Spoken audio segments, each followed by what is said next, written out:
We good. All right. Let's go. We ready? We ready. On Oh the snap. hour. On On the time. hour, on time?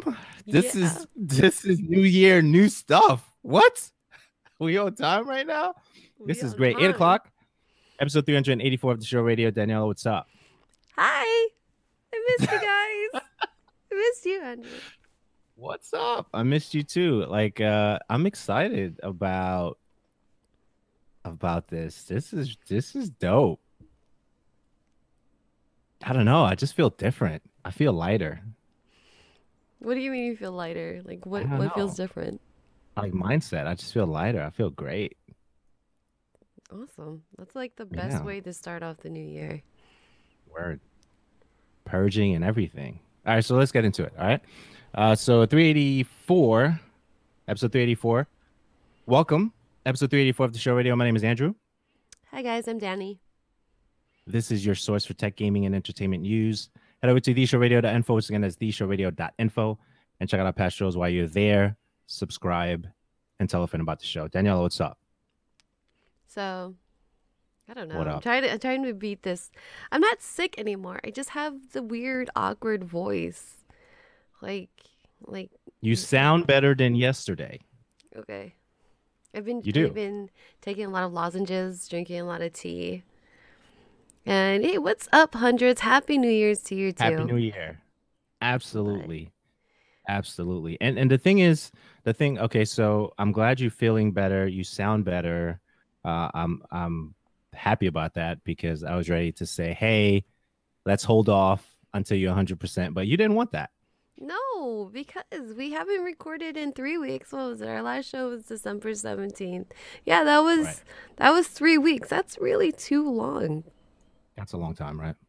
It really is. And granted, during like this 3 week break, I was hoping to like be super productive on things, but I was spending time with family and then dealing with sick people in my house, then me being sick. So I guess we're gonna be experimenting with some. I'm gonna be experimenting with some stuff. Word. I'm definitely excited about that. All right, so definitely Happy New Year to all those who are listening. Those new listeners, I guess, from the break, right?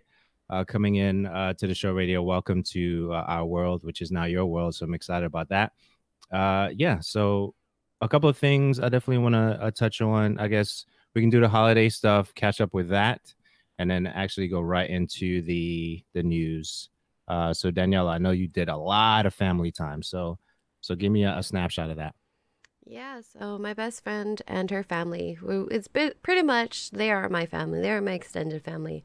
They are here for the month, and we had so many different activities planned. And she is like the ultimate super mom to me. If there's gonna be a mom that's my idol that I look up to, it's gonna be her. Because she's like super organized. She had a Google Calendar. She had activities set for every day, letting us know like what's gonna be happening. And she was very flexible on it too, like me getting sick obviously and my family getting sick. But we did a luau, which was a lot of fun. And it's funny if you ever wonder like why I live in Hawaii, why would I want to go to luau? I That's honestly the second one I've ever been to in my 33 years on this planet. And it is very entertaining. It is like it's very touristy, but it's still very educational. The food is so good, and it's just fun to do every once in a blue moon. I think the first time I did it was like about 3 or 4 years ago. Um, but a lot of it, like I didn't stream a whole lot. I did a lot. I did a lot of like group co-op games. So my best friend's husband got the HTC Vive for Christmas, and oh my goodness, I want that thing so badly. That thing was so much fun to play with, and like I love my PSVR. It's a very affordable VR, but the Vive, oh my goodness, it's just so interactive, and it's like your whole body. Of course, it requires more space, but we were playing like super hot. Oh my god, that game is so much fun. And you have this deep underwater one with whales. Um, there is a few other things that we wanted to try, but we didn't get a chance to. And then one of the games that I love, but we don't have enough friends here locally or even online to play that our times align is Keep Talking and Nobody Explodes, which is this like bomb defusing games that it requires a lot of communication, a lot of coordination, and just being really quick. And so we got to play some games of those. That was a lot of fun. We finally got to try Hidden Agenda on the PS4. And I can say it's, unless you can get that game for free on PS Plus or for less than $10, it's not worth the $20 price tag. Hmm. It really isn't. It was bad. The cinematics were bad. The cutting was bad. The dialogue was bad. It was poorly executed for what it could have been. But we still gave it a try. I think overall it could probably take you like less than 3 hours, maybe around two to actually beat the whole game. And then of course we're like, I will swear up and down that between me and my three best friends, we could seriously form the Olympic teams for charades. That's it. Like, we are the best charades players ever. So there's a lot of charades, there's a lot of board games, and it was so nice to disconnect. I missed being connected to the internet, but at the same time, there's just seriously nothing that can replace human interaction and genuine live conversations with people. That's like right there. It felt so good. It was rejuvenating, and it was just incredibly healing for the soul to remember those things, to not be so glued to your phone and that's how you text and communicate. Granted, they went back to Oregon, so I won't be seeing them. Um, and that's only a form of communication, but it just feels good. It really does. And now we're in here with the new year, and I just feel like I'm ready to conquer the world.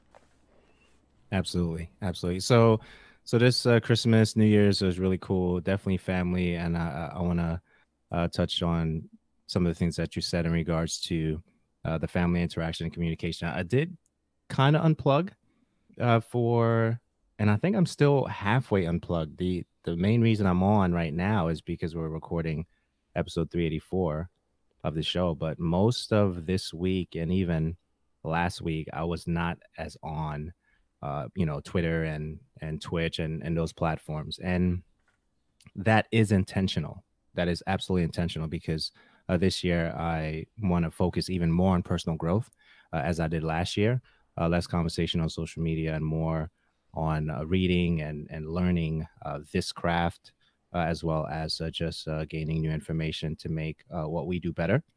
So that's my focus this year. So most of my conversations will be phone calls. They will be Facebook Messenger, actual calls. There'll probably be Skype conversations. There'll probably be those kind of things, hangouts, visual and also audio. So I think I'm focusing more on that. And even interestingly enough, a buddy of mine that I grew up with, and he hit me up because he's starting a new podcast, and we were having conversations about that.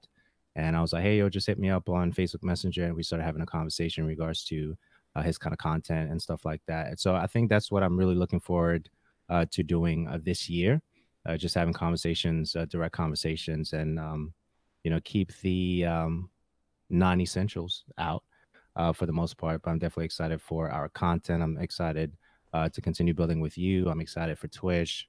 I'm excited to play games, on Twitch and stuff like that. And even if there's any upcoming platforms that are hitting the scene, I definitely want to be a practitioner of them. A little bit more Instagram, obviously, because I haven't done that much of Instagram last year, and seeing how I can incorporate more of those things into what we do. So that's where I'm at. That's where I'm at. So not a lot of conversations, not a lot of phone calls, very focused, very off the grid. But I'm actually on because we're having this conversation right now. But I definitely want to say shout outs to every single individual who continues to support the show. Definitely shout outs to Alex Very because Matt Katz is back. I know that's like a quick shout out before we even get into the notes, but he's always showed us a lot of support. And every time I see him, it's always love. So definitely a personal shout outs to him for everything that he continues to do for us as he shows us love. So I definitely want to give him a shout out. He was on my mind. So definitely want to do that. And every individual who's new in terms of listening to the podcast, welcome to the show radio. Glad to have you, whether you're international or domestic, however that's set up for you, east, west, north, south. Thank you for hanging out with us. And I definitely wanted to get that out, Daniela. We have a lot of love to give over here. A lot. Word. Absolutely, absolutely. So definitely news. We have tech, we have entertainment, we have gaming news. Definitely wanted to share those things. Happy New Year to all of you once again. And anything that you want to touch on before we hit the actual topics, Daniela? No, I am ready to go. Let's do this. Fair enough. Fair enough. So a couple of things I did see. I saw Flame Shot, which is a Linux screenshot tool. This conversation surrounding the Meltdown Inspector vulnerabilities. I'm going to have a link in the show notes in regards to that and how you can protect yourself. I know on the Linux side, they're actually planning to come out with an update on January 9th. I think that's what they're working on to for the patches and stuff and how this thing affects certain chipsets, right? The Meltdown and Inspector. So I'll have all that information in the show notes once that blog post goes up on the showradio.info. Also, okay, so Daniel, I want to tell you about this, right? So last night, right? Last night being, what was last night? Saturday. I'm looking at for days right now. Yeah, Saturday night, because it blended in. That's how bad it was. I was sitting here. I got hooked on this thing called LastPass, right? LastPass, for those of you who are not necessarily familiar with it, it's been around for quite some time. It's been around, and I'm now jumping on the bandwagon for LastPass, the password manager thing, right? What I like about LastPass, and I definitely want to touch on it, is it's not Google exclusive and it's not Firefox exclusive in regards to how you manage your passwords. And it also has a built-in generator for passwords, and you can get from I think starting at 1 to 8 strings, which is kind of okay, all the way I think to like 20 plus strings in regards to the characters that you can have for each password.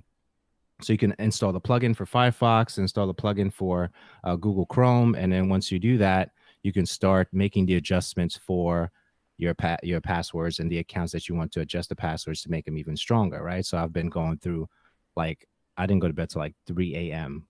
like changing passwords, and I'm not done yet. I'm like maybe 15% in, not even, maybe less than that, right? So going through, change the Google password, change my PSN, change my Instagram, change the Facebook, change the Twitter, like the main stuff, banking information, change those passwords so they're better. And what I also like about it is no, they're not sponsoring the show or anything like that, so you can kill that noise, right? They have this thing where you can do like a security challenge within the app itself, right? So you do a security challenge that says, okay, your password list is somewhere in the top 10%, or your stuff is like 80% complete, 80% tile of this, right? And then your main password to get into the password manager, the LastPass word, if you forget that, you have to create a new account because they don't store that. So you can't reset the password. That's the master password for LastPass, right? So if you lose that password and you don't know what it is, then you just have to create a whole new account and just Oh have my to deal with goodness. that. So that in and of itself, that security level, the generating of the passwords and all those things, I've been having a lot of fun doing that, and I'm not done. I still have to do Xbox, Microsoft stuff, and some more stuff, obviously. Plex I did, the router password I changed. So I'm changing every password right now. I think even if you don't use the LastPass, I think if you just manually do it and manage it yourself, I think it is a good practice that at least once a year you change all your passwords. Change it to something completely that you have not used anywhere else. It's just good practice. Especially with all the, leaked information, hacking. It's just good for you to do, period. If you're not the Absolutely. type of person who changes their passwords every month or every 3 months, once a year, it's good. Absolutely. So I'm going to have a link in the show notes. There's a generator that's not LastPass associated. So I'll have that in the show notes, and also LastPass information stuff. So I've been having a lot of fun with that. So that was the first thing. That's the first thing. Okay. The other thing was a conversation surrounding Plex, right? So Plex for me has always been a mobile experience in terms of me having a server where other individuals can access that content, right? Mm-hmm. That's been a thing for me maybe a year plus, a little bit more than that. So I've been talking Plex a lot lately. So the thing now is I was trying to find a way to make a dedicated thing where I don't have to carry the server around. So people will say, well, when is the server's going to be up? When's the first server's going to be back up? And that conversation, that question kept coming up. And I'm like, okay, I have to find a solution where the server is always on. It's stable enough, a dope operating system, obviously, that kind of a thing. So I've solved that for now. Okay. So the Plex server is always on, right? It's not this machine, right? It's another machine, right? So it's not connected to me in any way, shape, or form. And I don't have to worry about it being down unless there's a major update that needs to be restarted, but it's not going to automatically restart. It's going to need my credentials to do that. So I'm excited that that puzzle, Christmas into the new year, I kind of figured that out for now. And I think that it's working really well. I don't hear any complaints, and I'm happy about that. So, any any thoughts on those things? No, you didn't hear any complaints from me. No, I didn't. So it's been good. So I'm happy that that's up. That's up. The LastPass, I'm still gonna work on that. I also have the app on my phone. The other thing too is when you make the adjustments, you can refresh your vault, and once you refresh the vault on the phone, it's gonna pull whatever changes you made while you were on the desktop, which is dope. Which I'm sure most password managers do that. I think that sounds like a basic feature that most of them should have. I don't know, but I kind of like that feature. It helps me out a lot. So that's it. So I'm excited about all that stuff. That stuff is just making my mind, that just feel lighter when it comes to all that stuff. I don't have to worry about those things anymore. So I'm happy about that. I'm so happy. I'm so happy about that. So that's what's going on there. A couple of things I did see in the entertainment news up front. I did watch Bright. Did you watch that? Not yet. Not yet. Not yet. Okay, so I'm not going to say anything about it, but I did enjoy it. That's all I'm going to say. A couple of things I did see also. Animaniacs is getting a 2-season revival on Hulu. The anime. Okay, so this was interesting too. The Amazon stuff, right? The Amazon stuff was really interesting, where I saw that there were a lot of pushback on the anime strike, that you have to pay $5 for that, while at the same time you have the subscription for Amazon Prime. So you had a double paywall just to access the anime stuff that Amazon was pushing out, right? So that was how it was set up for a season, if you will. You, on the other hand, you've been using Crunchyroll, right? That's your Yeah. thing? Right. So you have the Crunchyroll thing. You have one paywall for that. You just access all your content and all devices, right? Tablet stuff, all that stuff, Yep. Pretty much.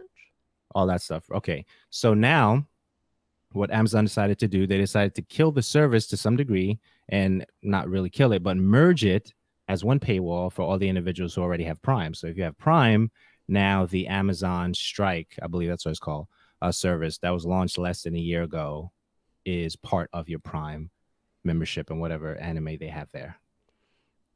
You know Comments? what's funny is I didn't even know that the anime strike or whatever they're calling it existed. Hmm. Because I don't know. For what I always forget that Amazon has a video streaming service. Right. I do because I associate it always with just like, okay, if I want to watch something, I have to pay for it, like on top of their already existing yearly membership fee. So I kind of just ignore it.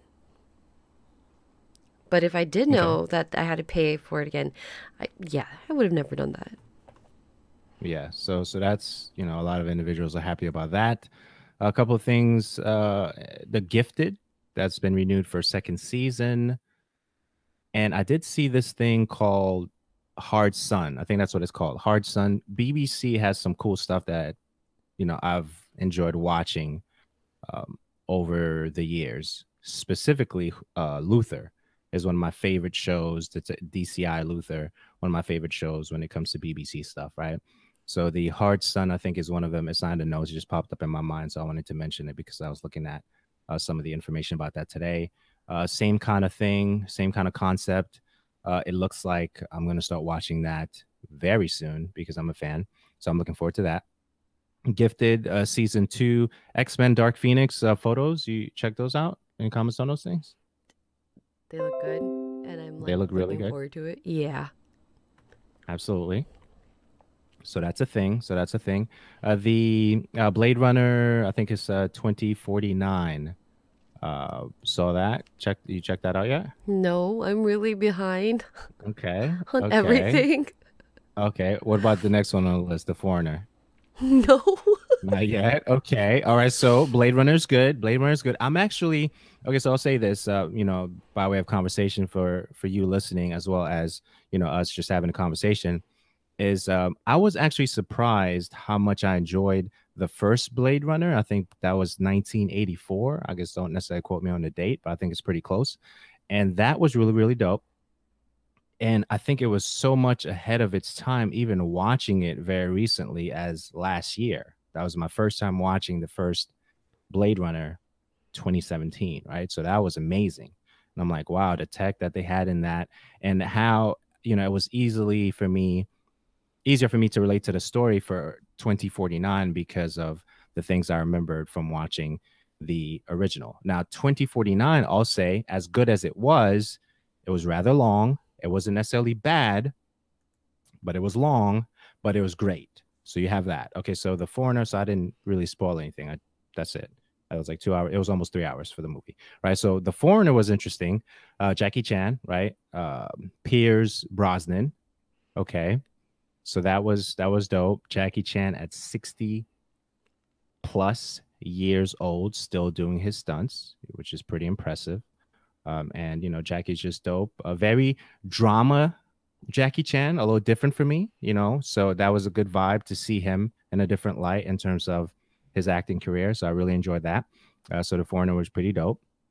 And Dave Chappelle. So I'll talk about Dave Chappelle, okay? Because you probably didn't see that yet, based on this groove we're having, We're right? going on this trend here of We're doing like, this what have groove. I not We're doing, watched? so you have some good stuff. No, what's good about it is you have some great stuff awaiting, right?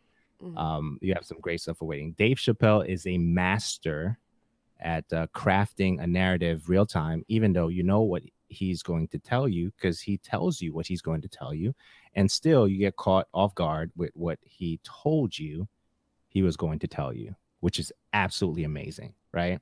So that's 2 hours. That's two things, about 2 hours. Great. One is more intimate because he's sitting very, very close to the crowd. The other one is more stagey, right? That kind of a thing. So those two things are absolutely amazing. Watching that over the break. So yeah, that's what's up with those things. Any comments, thoughts? I feel like I did a lot, but apparently I didn't watch a whole lot during my No, you did break. a lot. You did a lot. Because you were nowhere to be found. Okay. And because you're spending a lot of time with family. So you did a lot on that front, which is, something that I aspire to do more of because, family time is really important. And you dedicated your break for that. And that's commendable. We could have watched things together. You could have, but you were out. It sounded like you were out almost every day. Yeah, almost. Right. And, well, the only thing I did watch is finally, and it's funny because I love Harry Potter, but it took me forever to watch it. The only thing we watched was Fantastical Beasts and Where to Find Them. I Nice. owned that movie Okay. for so long and I didn't even get to watch it. Finally got to, I think, the day before Christmas. Oh, Word. so good. Word. That was a good one. I like that one. That was really dope.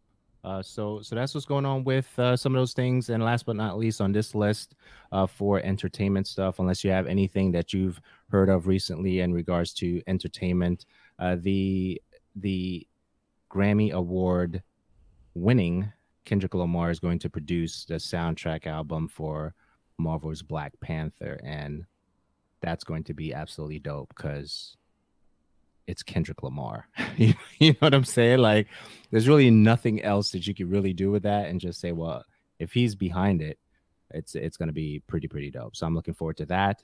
And also today I was listening to Jay Z's The Black Album from to its entirety. It was really, really amazing for me to actually go back and really listen to even more different stage in my life. These albums that some of these artists have had for a long time, in their catalog.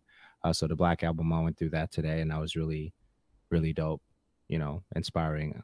Obviously. So I'm in that vibe of really trying to catch up with some of the things that I've missed. Whether it's Taylor Swift's album last year, Migos last year, and I know, and some of these things might be foreign to you, Daniela, but I'm sure you've heard Taylor Swift, so I know that's not foreign, right? Because you're like, who are these people? SZA, female artist, dropped a dope album last year. Migos, I think they're a group. I don't know if they're a person or a group. It sounds like they're a group, but I'm not sure. So I still need to work that out based on when I start listening to the album. Big Crit, artist, pretty dope in terms of lyrically, he's pretty dope. So there's some stuff I'm actually catching up on, and I don't want to bore you with this culture, with this You're Black not culture stuff. boring me. You're Oh my like, who are these goodness. people? Who are these people, and why is he talking about it now? Okay, so that's all I have. So I'm excited about those things. Trying to catch up on those albums to see what's happening, and I think I missed a couple, but I'll catch up. I'll catch up with some of this stuff. Yeah, Daniela, what up? Nothing. I'm just listening. Chilling? Chilling like You a just villain listening? over here. Yeah, you chilling Trying. like a villain. Okay, so I need you to engage definitely with the next topic. Alleged misconduct. IGN editor in chief after investigation was let go. I think that's interesting. So we'll touch on that real quick. And also, I'm trying to find out if I have gaming disorders, Apparently, we right? all have gaming disorders. I don't know. I don't know. So is it, is the metric the more I play, I have that disorder, or the fact that I have to find a reason to play, it's a disorder? I'm not sure exactly how that works per se, but I think that the World Health Organization listed that. That's a very interesting thing. It's almost comical to me. I definitely want to hear your thoughts on that. It is incredibly ridiculous. Because I don't know. I feel like I would fit into that category of having a disorder and it being classified, I guess, as a disability. I don't know what sort of treatment you go to because you just, what do? You just take it away from them? It seems weird. It seems so foreign to me. Are there people who have a slight addiction to gaming? Yeah, I guess so. It's like those people who just get so drawn into their MMO world that they just forget their responsibilities. But I don't think that's necessarily a gaming disability as much as it is a form of addiction, which I don't classify it in the same thing. All I want to know is that does that mean that we get our own handicap sticker? Why, you want one? They got the better parking. Yeah, absolutely, right? And does Absolutely. that qualify you for better health care, or does that affect your health care? I mean, who's gonna classify you and label you as having a gaming disorder? Is there a I don't know. doctor that specializes in this that I don't know about? It's weird. I have no idea. Yeah, it's weird just for the whole thing. Okay, so the question that I wanted to raise to you, Daniela, is whenever you see, whenever we've seen, I'll say that, and for those of you listening, I definitely want to hear your thoughts on this as well. When individuals get, alleged misconduct type of, behavior or whatever in the workplace, should they get fired? What How would you address those, things in the workplace? Is it immediately cut off from everything that that workplace has in terms of, what they offer, the benefits, the job, the money, and all that stuff? Immediately fire them, or would you? How would you go about that? Is definitely what I wanted to hear your thoughts on that. Oh, that's a tough one. I think there's different tiers on that. If the person who is accusing this other party has proof and it's very open proof, whether it be text messages, pictures, video, emails, whatever it may be, to show proof of this, then yeah, um, I think the person that's being accused should be let go. But if it's more of he said, she said kind of thing, and there's no solid proof, uh, I think until that person is either proven guilty or innocent, they should be like on leave. Not necessarily fired, but I don't know if they should have paid leave, just absence until the investigation is done. But I don't think they should be fired yet unless there's just good evidence to show like this is definitely what you did, and that you know, you're the person that this person's saying that you are. Right. Okay, so you'd have tiers. You'd have level 1, 2, and 3 type thing, and ways you would address. And from what it sounded like to me, I could be completely wrong. Please correct me if I'm wrong. Um, Kind of like the officers take care of it. Yeah. They get the leave kind of thing, and then once, okay, the perfect scenario, right? The leave happens, right? They do the investigation. They find that the officer to be, if you want to say guilty in this case of the things that the officer's been accused of, male or female or whatever. And then, so then you would take, the course of action to remove, debadge, all that stuff. Yes.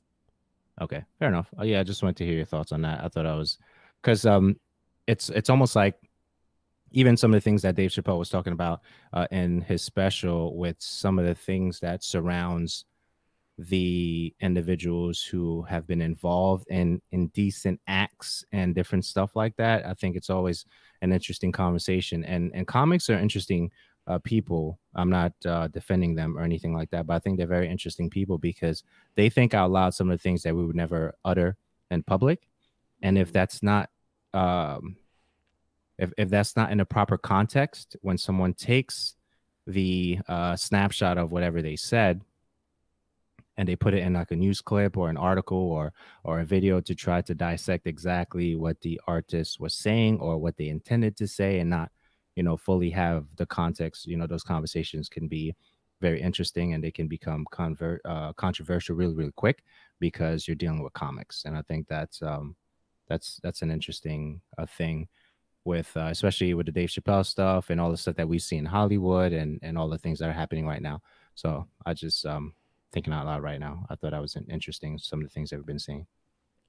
The thing is with comics, and I literally do love Dave Chappelle because, like you're saying, they do say what we're thinking. What I don't like is when their words are taken out of context and then it's used to kind of against them, especially for people who take those words out of context, who did not watch his show or see the Right. entire conversation, kind of follow along with that with media. It's kind of Right. hard. I applaud them for being like, I feel like a comedian, you have to have the thickest skin ever. It's really tough. So the thing that I've learned recently, watching different videos, different interviews, and stuff like that, they're saying, I think Chris Rock, Kevin Hart, Dave Chappelle, from what I understand, and others, what they do is when you're attending their show, they put your phone in like a lock case, like a lockbox. So you're attending the show, agreeing that you're going to put your phone in this lockbox so you can enjoy the experience of the entire 1 hour special, whatever it is, in the context that it was intended.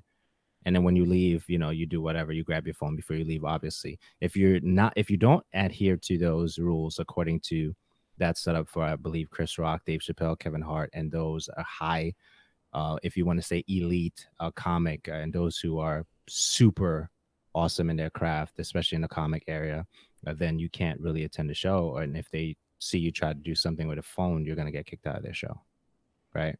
So that keeps the point. My point is that keeps the purity, if you want to say that or call it that, of the context that was intended by the comic when they wrote, the bits that they wrote for that hour or whatever. Yeah, that makes perfect sense. I'd also take it as a performer. There is no greater amount of disrespect than putting in this work to put on this show just to have people attend and have their face glued to their phone. Right. Right. Because you miss everything, a good portion of it at least. Hmm. So yeah, so that's what's going on with those things. What was interesting to me, I saw, okay, so Like, Lawbreakers, nice transition there. law, Lawbreakers was an interesting title. Um, I enjoyed playing it, but it was surrounding so many other titles that it didn't get the lift that it needed to quote unquote succeed. We'll say that, right?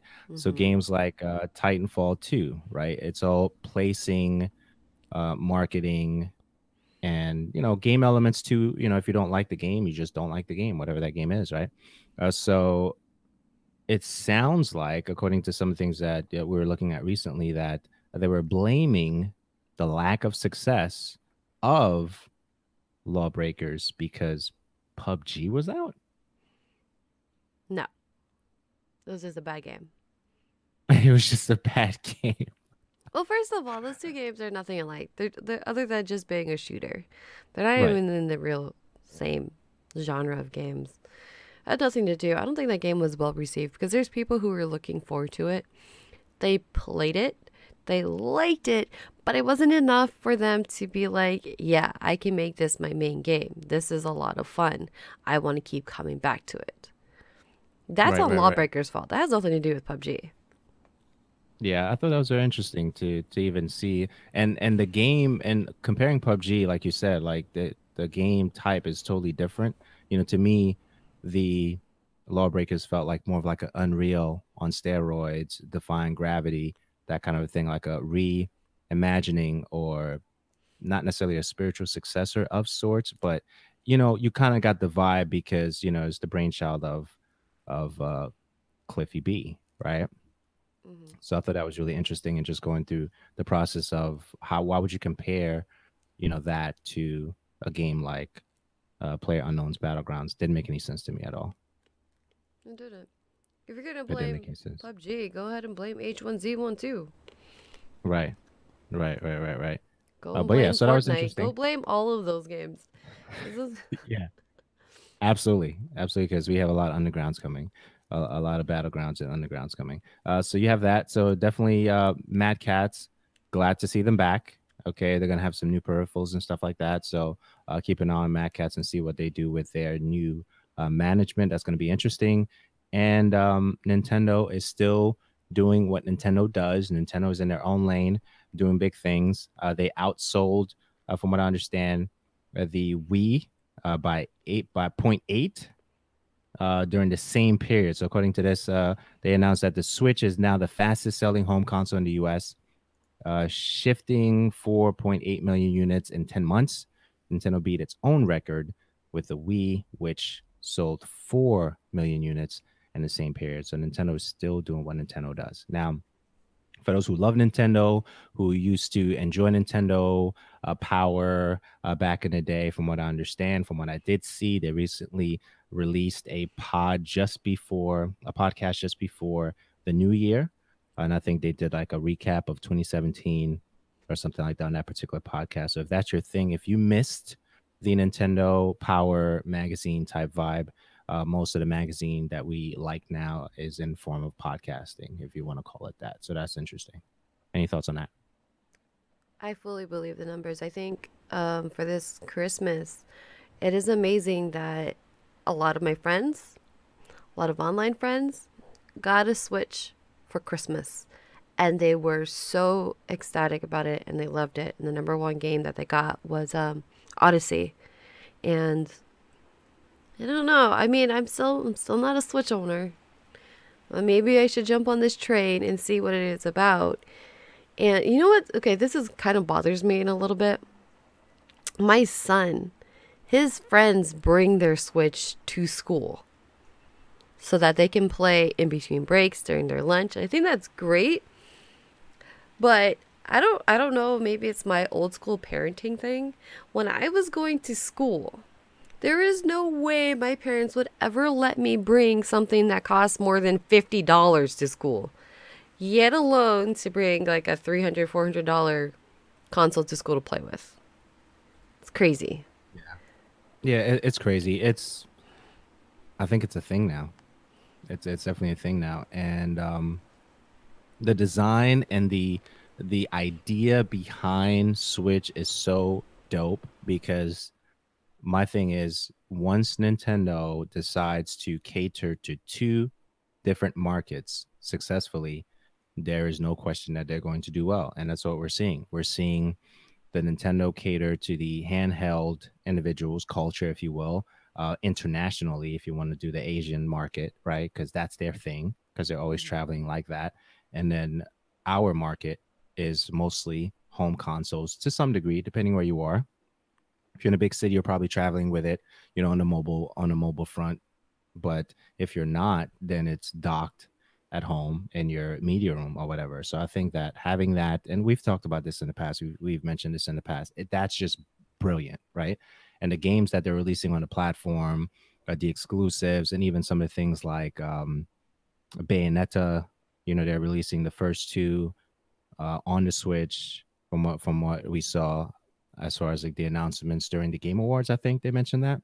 I Hmm. think that's when they had that conversation. And then they're going to do the exclusive for Bayonetta 3 on the Switch. So if you really want that, which is a dope game, regardless, that's where you're going to get it. So I think that whole thing is just amazing. But there's more. There's more. There's more Nintendo stuff, even if Nintendo's not doing it, right? Which we saw recently, Danielle. What did we see recently with this DS stuff? I find this kind of funny. So, the fans have designed and released a full 80 level sequel to the new Super Mario Bros. DS, known as the newer Super Mario Bros. DS. Why I find this funny? Okay, first of all, I'm going to download this. I'm going to go and give it a try. But Nintendo is so strict on their products that I'm amazed they did not take it down yet. Okay, so that's still a thing. Okay, Of I'm clicking course on the it is, website right because now they to had see. they had the Mario 64 online, and that went on for a bit until it was shut down and removed. Oh, snap. And they have a Linux version? Oh, snap. Downloading now. Download now. While we're recording. Yeah, so yeah, okay, so yeah, so tell me more. Tell me more. I think it's great. I think when people love something, and I will never understand this, and I will continue to say this, Nintendo, stop being so stingy with your products. Like seriously, when you have fans that love what you do, love these characters, love these games, that they make something that is fan made, that should be like, wow, that is awesome. That is amazing. And it's not like they're completely reproducing something you made or ripping you off. They're giving it for free. Let them share this love for this game that you've created and had. But Okay. Can I well, that's can just I me. be Nintendo for a second? Like, go ahead, be Nintendo. What are you gonna tell me? I, No. I kind of get it. I kind of get it, right? Not because I'm affiliated with Nintendo in any way, shape, or form or anything like that. But I kind of get it because if you have, okay, let's use coffee because I enjoy coffee. I'm not going to use Nintendo. Forget Nintendo for a second, right? If you have a product that you have produced, prepped, getting ready to market, and individuals are creating products that is taking eyes off your main product as you're preparing to launch, certain things in waves, right? It's almost like a distraction to your core marketing campaign for whatever you're trying to do. Not saying that what the person did wasn't amazing. It's just that it's taking focus away from your campaign. And that's a big deal because there's marketing dollars involved and all the other things and the quarterly stuff and how you're releasing the stuff, what platforms you're going to hit. So when you start hearing noise on a Reddit page or Instagram page or some website that somebody created, and these guys have been at it for 5 years, and they created a product that's very similar to yours, maybe have the same name as yours. To some degree, that can take away, quote unquote, some shine, if you want to say that, from some of the things that you're doing with your product, whether it could be anything, right? So now you have to decide, is this, I'm glad I'm thinking about this right now, because we can transition to something else too. Is this helping me market the things that I'm getting ready to put out, right? Is it helping? If it's not helping, then we're gonna have to do something about that. If it is helping, then we have to figure out how to strategically make it work, right? Because you have that Halo game that Bungie, is it Bungie or 343? One of those companies. There was a company that created a recent Halo game, and they allowed the game to coexist in the sphere of the Halo universe, right? I think it was a PC only game, which was pretty dope. So you have that. Now, even a conversation surrounding the music of the Spheres, which is the album that was created by the guy that was working on Destiny, the composer, before he left, the team and stuff like that. That album was like 2012, 2013. And apparently he had given it to like 100 people. And during the Christmas break, it was released and leaked on the web. Now, he was excited about that because he wanted the project to come out, because there were so many legalities surrounding the project. He didn't want to, get in trouble with that. But leaking the project honored him, which is kind of weird, right? Because he always wanted that project to be out. And I heard the project. It's everywhere. If you know how to use the internet, you can find it. And it's, it was an amazing Destiny soundtrack. Marty O'Donnell, that's the guy's name. It just came to me. So depending on release schedule, how the stuff is being marketed, what's happening with the project, the cease and desist or no cease and desist, all those different things, as you've seen, and as I've seen, because I know you're not foreign to this stuff, because you see it all the time. Depending on how it helps, assists the project, elevates the project, edifies the project, depending on how that company sees that, they may leave it or take it away. I get what you're saying, but in terms of, say, Nintendo, okay, from them taking away from whatever they have coming up and planning, it's not like this group is advertising this worldwide. Yes, it is on the internet. Anybody can find it. Right. But your average Joe Nintendo player isn't going to instantly know about this. Your gaming disability people who live on the internet to find these things will. But I don't see it taking away from it. I really, really don't. I feel like it's adding value more than anything, because they're offering it for free. They're not. Right. It's just, I don't know. It's weird for me to explain, because they're not going and overtaking Nintendo's advertising. Nobody can take on a giant like Nintendo's advertising to be like, hey, we created this Nintendo product. Come and play our stuff for free. And the audience is so much smaller, even though it is on the internet. It is open to everybody. Not everybody's going to find this. Not everybody's going to even know it exists. So we believe. I don't say it. Right. And I'm with you, on the points that you made. Absolutely. And like you did say, it is on the internet, which is, that fire can spark up really fast and spread depending on who leaves the door open. Right. And the wind comes in and grabs that. So yeah. So I totally get it. I'm for it. I'm for things like this, because it gives individuals the opportunity to play a game that they loved, or introduce individuals who wanted to play a game like this and now have the option to, because of, hardware or no limitations to what they can offer. Because I just went to the website. According to what it says here, there's a setup for Windows, setup for Mac OS, setup for Linux. And it says this game is best played on a real console. You only need to download a setup program in order to apply the patch to your copy of the game. So it's making the assumption that you have the game already. And then you go from there. So it's cool. I'm for it. I dig it. I think, The go ahead, Go ahead. finish your thought. No. I'm good. I think what also I liked about, I guess, free games is I always think about the younger version of myself as a kid growing up. I wasn't privileged enough to own tons of games. Right now, I'm lucky enough to have a good job that I can afford all these games that I play with and have a backlog. But as a kid, I gotta have maybe one new game, I think every 4 months or so. One. And that game had to last a really long time to be entertaining. And if it was a bad game, I'm looking at you, Shaq Fu. Um, that's it. I mean, I couldn't complain about it. I had to enjoy the game because that was the one game that my parents could afford. And if I was lucky, I would have a friend that might let me borrow their game. And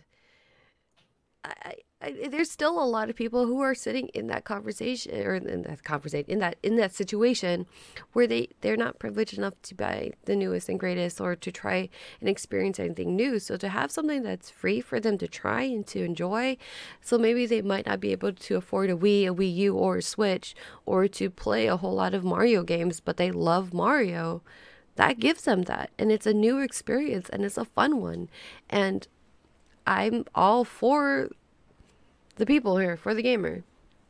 I always think about and look at that, and there are several games that are like that are, available online for free that developers and developers create because they just want people to enjoy gaming. It's a great pastime to do, just to play video games and to kick back and relax.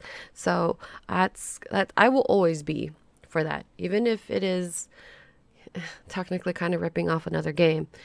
It's fan made for people to be able to enjoy something that they love with others. Mm. Okay. Okay. Fair enough. Fair enough. So we're good on that. We're good on this one. This We're one is good. We're dope. good. I'm feeling it. I'm loving it. Okay. So next thing is pink Darth Vader mod. Daniela. Yeah. Why? Cool, I guess. I don't know. Why not? There's a mod for everything, and somebody's gonna be like, "Oh, a pink mod for Darth Vader," and then someone's gonna take that mod and mod it a little bit more to be like a pink Hello Kitty Darth Vader, which I'm sure there is. Why pink though? I don't know. It was an interesting thing. One of the comments I did see was like, this has nowhere, you can't even place this anywhere in the canon of the whole world of Star Wars. So some people were really offended by the fact that it's a pink Darth Vader. So it is what it is. So that's what's going on with that. The creative director of Uncharted, or should I say on Uncharted The Lost Legacy, Sean Escaig, is leaving Naughty Dog after 7 years with the studio. Any thoughts on that? Good luck to him and whatever his future endeavors are. Yeah. Hopefully, his experience from Naughty Dog and Uncharted carries on into his next project. Absolutely. Absolutely. It's the game that I have not played yet that's related to Uncharted, and I'm looking forward to playing that this year, 2018, because I love Uncharted stuff and Destiny and all this stuff. Well, Uncharted Lost Legacy dropped in August, I think, right? Give or Was it? take. Yeah, I I think it think was so. summer, probably August 23rd, 24th, somewhere around there. I could be completely wrong, even with the month. Okay, it happens. But I think it was somewhere around there. It was a big blockbuster for the summertime or post, towards the tail end of the summer. Definitely awesome visuals from what I saw, things that I'm really looking forward to enjoy. So that's going to be dope. So whatever Sean does, I'm looking forward to seeing what creative directors do when they leave. Especially a company like Naughty Dog. That should be interesting to see what he does next. So you have that PS Plus. Some of the things that you can look forward to this month, January. You have Deus Ex: Mankind Divided. I know a previous conversation that we had, Daniela, in regards to Deus Ex, that you did not have any playtime with Deus Ex games at all, right? From what I remember. Nope, not a Okay. single one. So I guess this is a great So time because it's So free. this is, yeah, absolutely, absolutely. So you have that, and then you also have Batman, the Telltale series. and these titles for PS Plus are available now. And so I was struggling with making a decision for the password manager too, because I did redo my pass for PSN, but I was debating if I should put the two-step authentication back on. And someone was telling me you'd be dumb if you didn't. So I You think that should. really kind of made my decision on that. That's pretty much what's happening with that. Monster Hunter World. There's going to be another beta for PS4 owners only, and that's going to be released January 18th through the 22nd, which is the week of my birthday. So I'm looking forward to seeing what else happens that I week. like how you're low key with that. It's the weekend of my birthday. Let's see what Hint, else hint, happens. nudge, judge. Nah, no, no, no. So let's see what happens that week. Also, looking forward to seeing the next thing for Burnout Paradise. That was also news. Tentative title as far as Burnout Paradise HD, if that's what they're going to call it. That's going to be released for PS4 in Japan in or on March 16th, 2018. And comments on those things. So Monster Hunter World, I tried the earlier beta, and that was my first experience as Monster Hunter, and it wasn't bad. It was definitely very interesting. So I kind of want to stick with getting it on PS4. I'm going to try it out again because I haven't pre-ordered it. I haven't bought it. I haven't committed to playing Monster Hunter World yet. However, there was a part when in the beta, and I don't remember the creature's name, but you're hunting it down, and I guess this is a normal thing, but like I'm attacking him, and he's like trying to run away. This giant dinosaur-looking thing is trying to run, and I'm like, I don't want to chase you anymore. I already chopped off your tail, and you're limping. Like, what? Can I just let you go? You were trying to win away from me, and I understand it is Monster Hunter, but I felt bad. And then I went and chased it into this like lagoon thing, and then he gets into a fight with this giant salamander. Right. I'm like, this poor dinosaur is having a really bad day. Because here I Well, am trying to like harvest materials from his body, and he's getting attacked by a salamander while I'm attacking him. yeah, it was definitely an experience for me because it was my first time as well.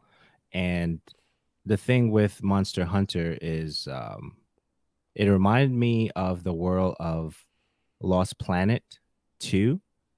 I don't know what they were thinking when they did Lost Planet 3 because I never really vibed with it at all. Didn't like that. But Lost Planet 2, if there's any game that Capcom should re-release if they could, because re-releases are still a thing, is Lost Planet 2 was absolutely an amazing, amazing game. Multiplayer game, shooter, I think third person. I think it's a 3PS shooter. Loved it, loved it. So when I saw the like the graphics and the world and the way the characters moved and how when you were climbing stuff, they kind of used the rope stuff. That reminded me of Lost Planet 2. I don't know if it's the same engine, maybe it's an upgraded engine from that world. I don't know, but I really enjoyed that. So going to in terms of is it something that I will consider purchasing? Not right away because it's still something that has to grow on me in regards to the experience. But what I played, I really, really enjoyed. And that's really where I want to leave that. It was such a beautiful world to be playing in too. And kind of makes me sad that it was the first time I was trying out Monster Hunter series, but I think it was a really good first experience and introduction to it. Absolutely, absolutely. So car stuff, Burnout Paradise, a thing for you or no? No, not right Not really. now. I don't know what it is about racers or cars in general that I'm not really interested in. There is one title. It's not a racer. It was something weird and bizarre. It's called like My Summer Car or something like that. It's available on PC. But I kind of want to try it because I was watching somebody stream it, and they were just driving like a regular person. It was it was so bizarre to me. Mm. And I think when it comes to just general racers, whether it be Grand Theft Auto or not Grand Theft Auto, Gran Turismo or Need for Speed or even Burnout, I kind of feel burnt out on that. No pun Mhm. intended. But that one, I think that might be something I might look into. I have no clue what it's about, but I was only amazed because here's this guy playing on his PC. He has the full steering, the full serious steering wheel, the shifter, and everything like that. And I watched him order some car parts for this car that he's building, gets into his little hoopty, and he's like driving down the road like a regular person would normally. And then like I see him stop at this at the sign, and he's like looking both ways, and the video watching him look both ways. He turns on his blinkers, and he just makes his right hand turn and keeps driving. And I don't know why that amazed me so much, because it's just, who does that in a car game? Who drives safely in a car game? Nobody. You try to, but you end up failing, and then you're just like, okay, it's over. Just run over everything. So this was like a full simulation title, or was this one more arcadey? It was like a simulation, but not your typical car simulation. It wasn't like Gran Turismo simulation. This is like Got it. simulation of like, hey, I'm calling, you know, I don't know, I can't even think of a car parts store right now. But it's like, here, I'm calling for my car parts. Oh, my parts came in. I'm going to go over to the shop and pick it up and bring it back home. Kind of simulation. Wow. I don't know why that amused me, because, like, I can do that for myself now. That's interesting. That's pretty cool. The, the next thing I did see is Sabotage Studio. They have this game coming out. It's an indie platformer called The Messenger.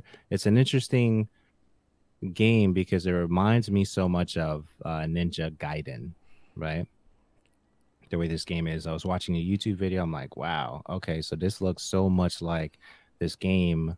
And they always say that those platformers are tough as nails, that kind of thing in terms of the marketing.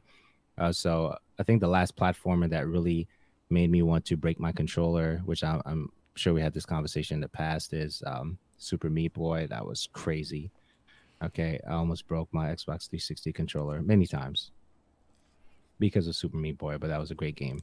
I really enjoyed that. So Sabotage Studio, they're coming out with The Messenger, which is like a Ninja Gaiden like NES classic game, which is looking pretty dope. Any comments on that?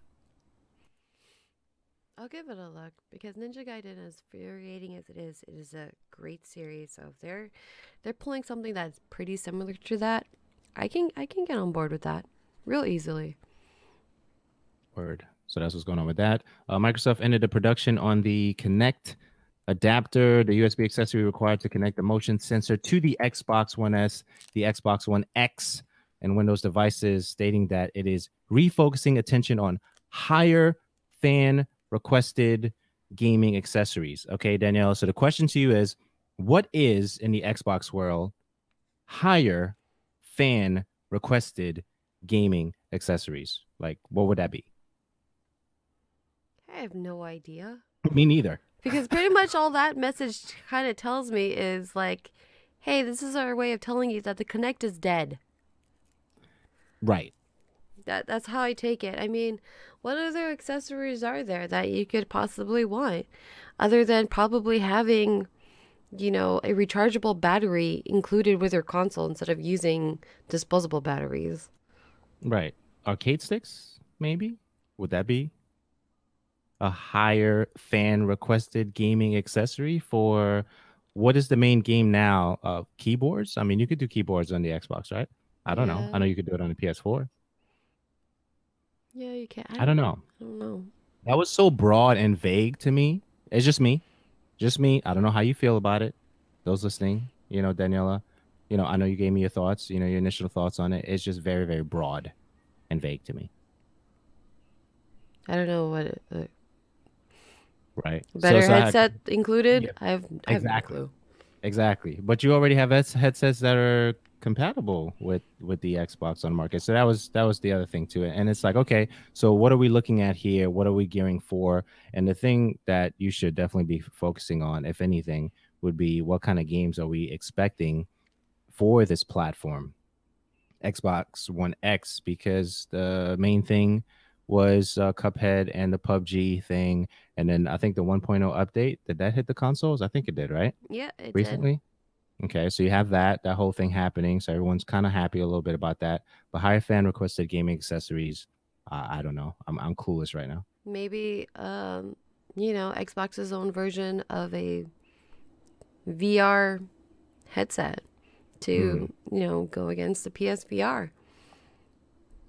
So, all Maybe. right, interesting. You say that. So Hololens fits into what world? What is I that have for? I have no clue. PC. There's so many different ones. I don't know. But I mean, I could only assume that it would be for a VR headset that Okay, is so affordable for your console market. And right okay, now, so the most affordable one is still the PSVR. If you want that VR experience on a budget, you're going to own a PSVR. Everything else, I think the Vive is $600 or something like that. So you're looking in the $600 range and up. HoloLens, I actually honestly kind of forgot that even existed because I don't really hear much about it. Um, word. that's not on console, and I'm sure people want to experience that. Nobody can afford a high-end PC to play VR games. They Yeah, want that's a little something crazy. simple that's easy to plug in. And the PSVR is super comfortable, super easy to hook up, and it's affordable. Word.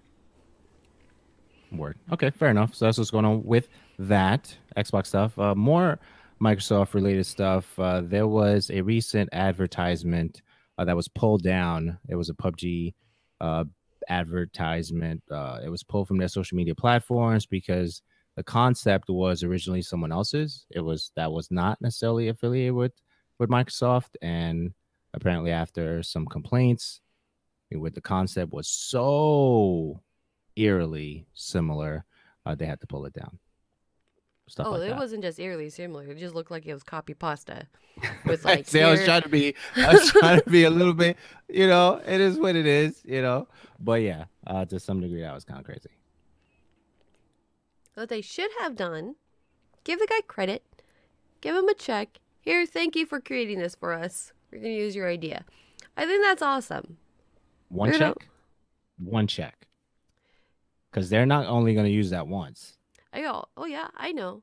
But I have a feeling that their legal department and their, accounting department is somehow going to be super sneaky to make this person feel like they're getting a whole lot more than what they actually are, and they end up, Right. benefiting. But still, the person will still get some kind of check, some kind of royalty, some kind of recognition. Right. And some people, they're not even in it for some, not everybody. They're not in it for the money. Sometimes they like the recognition because that's free advertising for them. It is something Right. that they can put into their portfolio to show for jobs, and that is priceless. Right. And it's interesting you say that because one of the pictures that I used earlier, when we were getting ready to record this episode 384 of the show radio, was a mic from a website that said, please copy and paste that when you associate the picture. You don't have to, but it shows that it exposes the person's brand and what their work. So yeah, I definitely understand that. So they could have done that because it was Word. still it was still a nice little advert there. It really was. Yeah, absolutely. Epic Games has announced Sneaky Silencer, a new stealth-focused limited time mode for Fortnite's Battle Royale. Is that still going on? Yes, it is. Not Okay. so much a fan of it because I'm really bad at being sneaky. They had two over the break, so this is the second one. They had one that was called High Explosives, which was just, well, explosives, RPGs, grenade launchers. That's all you would find. That was like stupid fun. It was Hmm. really bad in the sense like you just having explosions everywhere, and it's very easily to kill your teammates. But it was fun, regardless. The sneaky silencer is obviously all silenced weapons and a lot of bush gaming. Okay. It is, and like it's funny because you can only play it in squads, and I didn't have anybody to play with, so I'm here. I am playing a no fill squad, and I don't know how I got to top three. It felt good though, but just having to run around as a bush, it makes me so incredibly nervous. I don't know what it is, but I'm always afraid to move because you see a moving bush, it's going to be very obvious to anybody else around you. So I try to be a bush hiding in a bush for double the coverage. Wow. Sometimes it works, but I mean, it worked for that tactic. It was. I didn't get that many kills. I think I only got like 3 kills that game to come out at third, but it's okay. I kind of Okay. wish they would bring back 50 versus 50. Okay. So that did they say that that was potentially coming back, or they didn't really talk about that? They didn't really talk about it. Okay. So they originally released it for 10 days, starting from the Game Awards.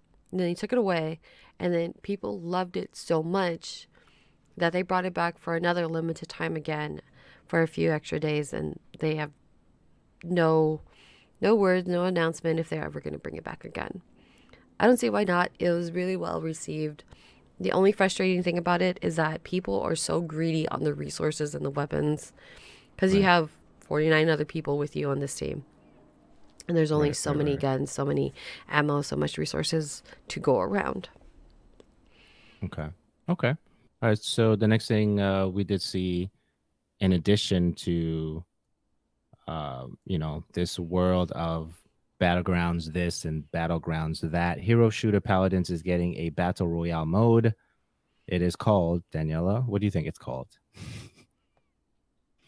Battlegrounds, because why not?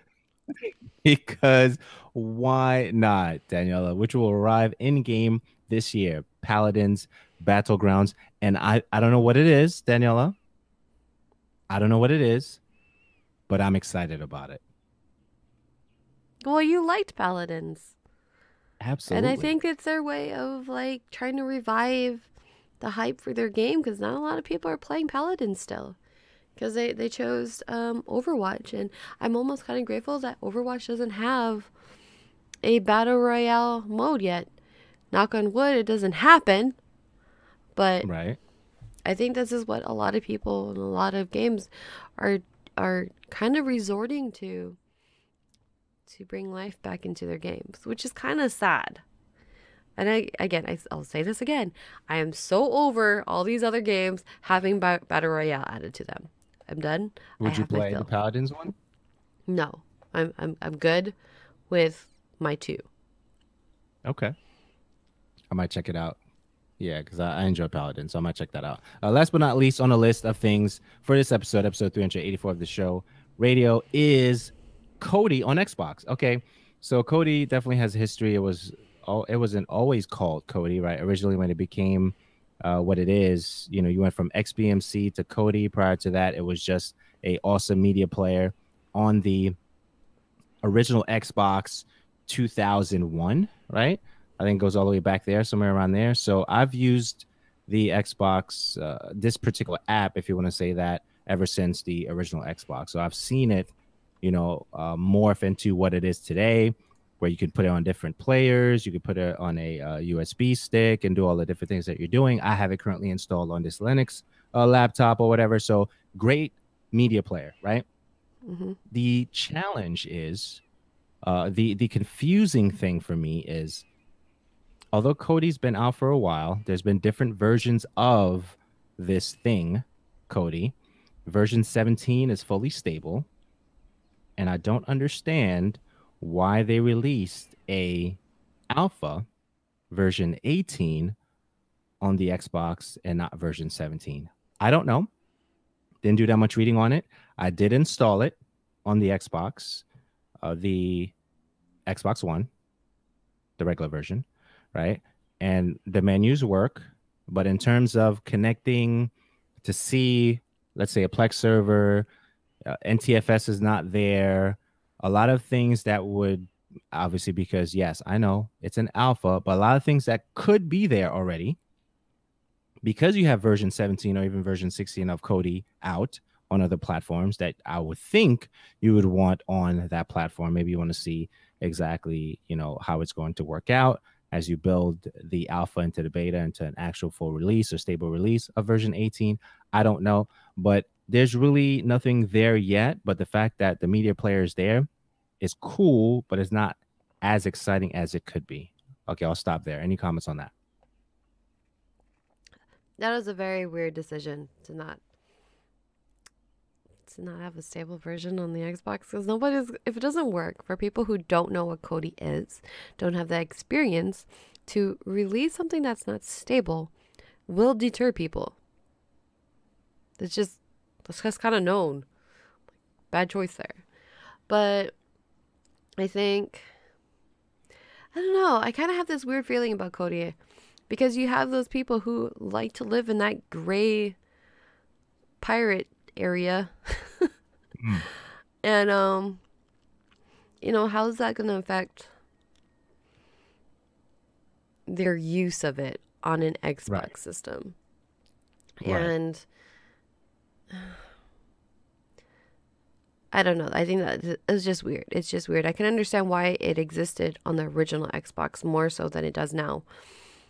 Because it just, people are going to trying to figure out ways to cheat the system. Right. I Okay, just don't so know I'm how it would play out to be doing that on your Xbox. That's constantly connected. right, right, right. Okay, so I want to build on that a little bit. Let me try to frame this out a little bit. So I turned it on the Xbox One, installed it. I was like, whoa, I'm excited. Okay, so now I'm trying to access the menus, trying to move through the menus. Pretty cool. Moves through the menus, no problem.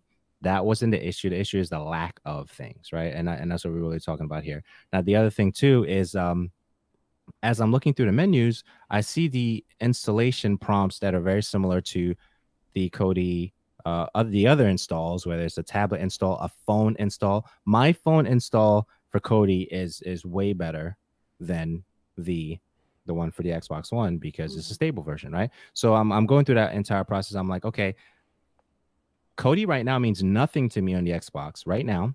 And I'm specifically say right now, the media player on the PlayStation 4, okay, is more powerful than Kodi right now to some degree. I'm not talking about the installation stuff. I'm not talking about the things that the plugins that you can put in it right now. I'm just talking about just being able to samba your network, right? To see the different things that you have installed, where I can look at this machine and then see the machine behind me, right? Which is right here. Mm-hmm. I can see that on the network and not necessarily have to go into this machine. Those kind of things, I want those things to be seamless. And depending on how often they're going to be doing the updates on this particular version of Kodi, we'll see how that plays out. So the media player for the PS4 is way more advanced, thought out, right, to some degree, but it's still a plain media player, but you can still do some cool things with it. Then you have the media player for the original Xbox, which I still have, which is the Xbox Media Center, which has all the bells and whistles, but it's just a very, very slow machine. It is on the x86 architecture, to my understanding, the original Xbox. So, so I'm playing with all these different thoughts. As I'm looking at it, it's pretty. It looks great on the screen, but in terms of the value of me going back to it, as you mentioned before, Daniela, is very, very low until I see additional updates. Okay, so kind of off topic, but still on topic. Why would somebody want to use Kodi on their Xbox when they have all of their Netflix, their Hulu, their Amazon apps to download for free already? Why would they want to use Kodi? Maybe options, because sometimes our setup, we sometimes use our setup as a metric for what other people are going to enjoy, right? Mm-hmm. So we're, to some degree, I wouldn't say super advanced, but we're intermediate to advanced. Like your brain and some of the things that in terms of the IT and the technological stuff is way more out there than some individuals, right? We can agree with that, right? Okay. So, and I think that I'm guilty of it. You know, I'm gonna speak about myself. I'm guilty of trying to figure out what people would use stuff for based on what I know, right? And I think it's very interesting with that. So, having said that, maybe it's the best player they'll have, and they don't have all the bells and whistles stuff that we consider and enjoy on a regular basis, right? And I think that's how I'm trying to think about stuff this year and moving forward. That I use my metric as a benchmark on how people are considered are going to consider using apps and software and other things that they're going to use, which is, and we're more involved in what's happening real time and more of practitioners of the things than what they have access to, right? So we're talking about a specific group at this point, right? Okay. Fair to say. So that's how I'm looking at it. So I've been guilty of it, where I'm like, okay, yeah, why would somebody? But because we're logging into stuff, we're remote accessing stuff, we're building networks, right? We're sharing stuff, we're remote accessing stuff, we're doing a whole bunch of other things that some individual may not necessarily be privy to some degree, but they can install a plugin via zip with a USB drive, and that may be the limitations of their knowledge at the time, which could potentially grow depending on how much research that they do. That's where I am with it. Okay. Okay, I get it. Word. So that's Kodi. In a nutshell, that's Kodi. And this has been episode 384 of the show radio. I definitely want to say shout outs to 100 for hosting this episode, first episode of 2018. Daniela, you're dope. I hope you're feeling better. How was that vibe? Were we good? How was that first show? We are good. I'm super happy. I'm Word. glad. I'm just looking forward to the rest of this year. I really am. Absolutely. Obviously, I'm not going to sound like this for the rest of this year. At least I hope not. My goodness. If I'm going to sound like this for the rest of the year, we got problems. No, you're not going to sound like that for the rest of the year.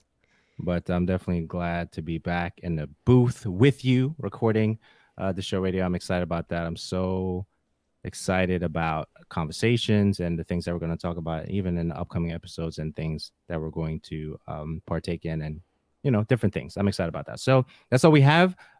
Thank you so much for listening. Thank you for hanging out with us. I really do appreciate it. Daniela, please take us out. Man. See, that's the thing, no matter what. It's been almost a year and I'm still rusty on this.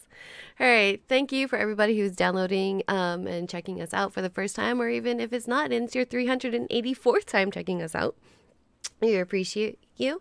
You can definitely subscribe to us on your favorite podcatchers at www.theshowradio.info/listen. You can also follow us on our Twitch channel here right now at twitch.tv/theshowradiolive. And of course, you know what? For any other information that we haven't covered or you're looking for, you can check out our website at theshowradio.info. And until next week, Sunday, we will see you guys later. Bye, guys.